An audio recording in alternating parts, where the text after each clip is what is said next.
And another story he told me was very different, and that as we were talking about the whole concept of salvation and who's in and who's out, and by this time I kind of had changed my mind a little bit, but he said, well, let me illustrate something that you wouldn't expect to find within the ancient traditions of the church. And he said, this is a story that comes right out of the 8th century, when Islam was the enemy of the church, spreading into the previously Christian territories of North Africa and so forth.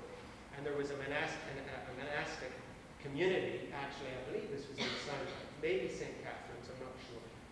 And one of the monks there had been seeking a spiritual father, because in the tradition of Orthodox monastic communities, you have a confessor, and this person is your spiritual father. There are also spiritual mothers, by the way, in that tradition.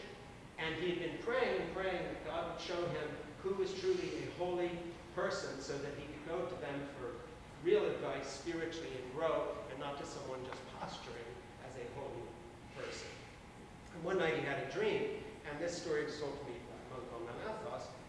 And in that dream, an angel comes to him and he says, okay, tonight your prayer will be answered, for I'm going to show you who the holiest person in this community is that you can have as a spiritual father. And so in the dream, they fly up over this community, and there are all the little caves with the candles burning and so forth and so on, and the monks are in these caves praying and doing their matanyas, etc., etc.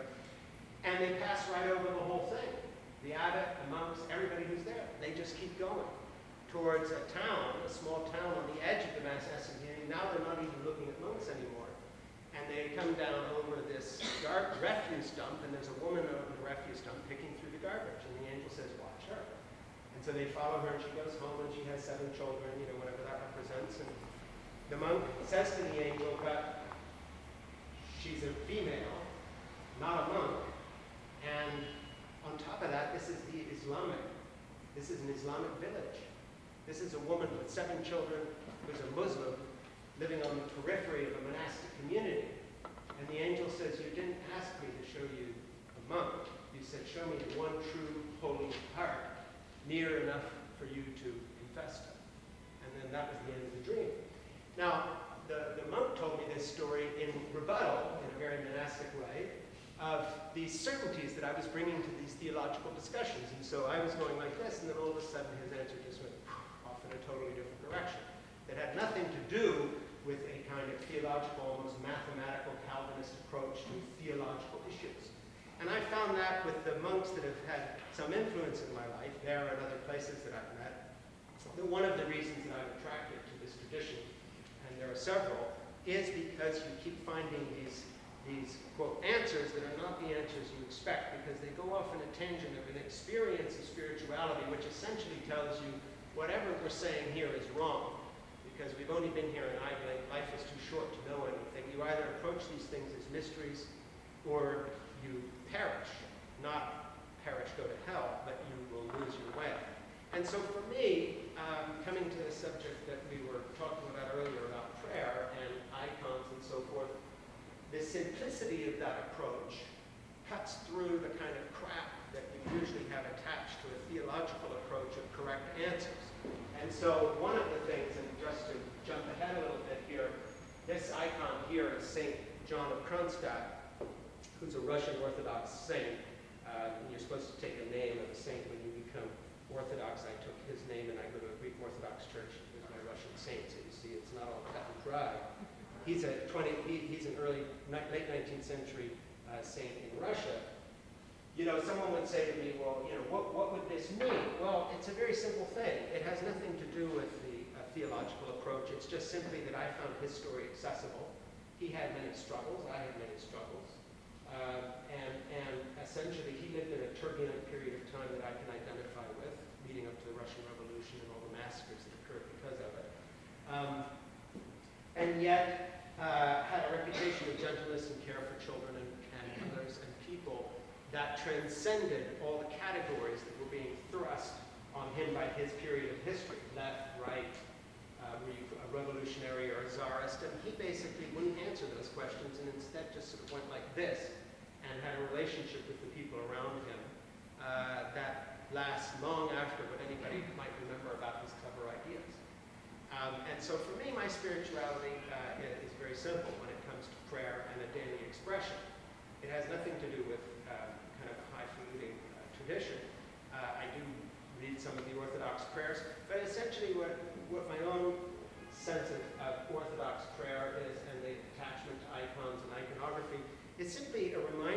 fact that I'm on a path that is deeply trod, like some of the trails I used to hike on in Switzerland that go back to the Roman era. Far from blazing a new trail through the snow and leaving those footprints, you're on a deeply trod path that's sort of 6 feet below the level of the mountain because so many people have passed over it on foot with pack animals that the rim is kind of here. To me, the saints are simply a manifestation of the fact that I'm not alone. They're exactly why I treasure a relationship with my wife and my family and these grandchildren who live across the street. What I want to impart to those grandchildren is that they're not alone. Lucy came to me the other day and was playing with some souvenir dolls my mother brought me back in the 1950s from London. Very, very little cheap things that fall apart. Little soldiers, beefeaters from the Tower of London with bearskin hats. And she was being very careful and was saying, you know, I won't break it, I'll be careful. She was nervous. And I said to her, Lucy, you don't have to be nervous. God doesn't care if you break these.